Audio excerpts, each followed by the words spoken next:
আলু আর ভেন্ডি চচ্চড়ি করব। ভেন্ডিগুলো ধুয়ে এভাবে কেটে নিয়েছি, আলুগুলোও কেটে নিয়েছি, এতে রসুন একটু থেতো করে নিয়েছি, পেঁয়াজ কেটে নিয়েছি, এতে আছে সর্ষে আর লঙ্কা বাটা। কড়াইয়ে তেল দিয়েছি, আলু আর ভেন্ডিগুলো ভেজে তুলে নেব।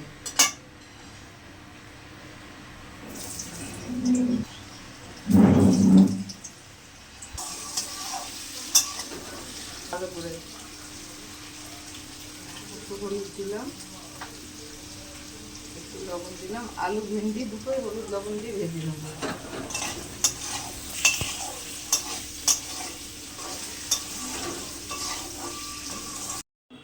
একটু শুকনো লঙ্কা দিলাম, একটু কালো জিরে দিলাম। এই যে ভেন্ডি আর আলুগুলো ভেজে নিচ্ছি লবণ হলুদ দিয়ে।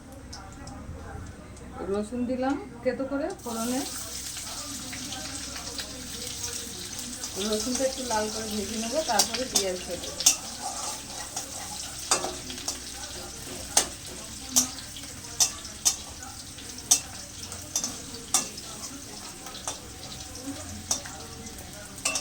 পেঁয়াজটা দিয়ে দিলাম, একটা ছোট পেঁয়াজ দিয়েছি, পেঁয়াজটাও লাল করে ভেজে নেব।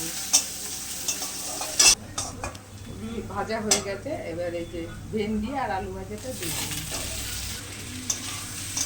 এবার একটু হলুদ দিলাম, একটু লবণ দিলাম,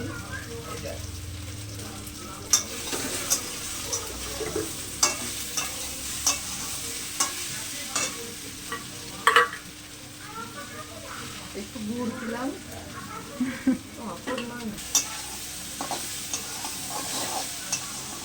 লঙ্কা বাটা দিয়ে দিলাম,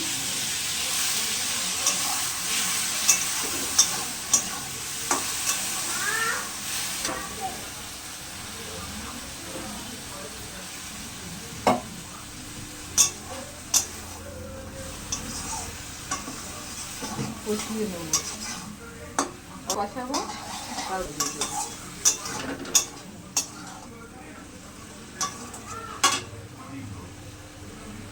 কষানো হয়ে গেছে, এবার একটু জল দিয়ে দিলাম।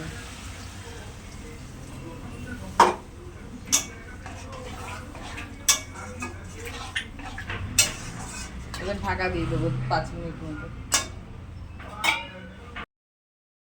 হয়ে গেছে ভেন্ডি আর আলু চচ্চড়ি। ভিডিওটা ভালো লাগলে লাইক, কমেন্ট, সাবস্ক্রাইব, শেয়ার অবশ্যই করবেন। কমেন্টে জানাবেন যে ভিডিওটা কেমন লাগলো। ধন্যবাদ।